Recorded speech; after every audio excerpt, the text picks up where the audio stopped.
डाळभाजी बनवताय? या 5 टिप्स नक्की लक्षात ठेवा. Tip number 1. डाळभाजीत ठेचलेली हिरवी मिरची, भरपूर लसूण आणि थोडासा काळा मसाला घातल्यास भाकरीसोबत अप्रतिम लागते. Tip number 2. डाळभाजीत थोडी मेथी मिसळल्यास चव अधिक गहरी होते. Tip number 3. स्मोकी किंवा धुरकट चव हवी असल्यास लोखंडी कढईत भाजी बनवा. Tip number 4. पालक चिरल्यानंतर धुतल्यास त्यातील काही पाण्यात विरघळणारे पोषक घटक पाण्यात निघून जातात. म्हणून आधी निवडून, नंतर नीट धुवून पाणी निथळू द्या आणि नंतर मग चिरा.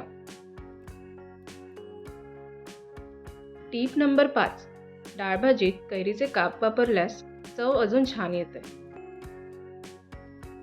या टिप्स सेव्ह करून ठेवा बरं का, आणि तुमची डाळभाजी बनवा एकदम परफेक्ट.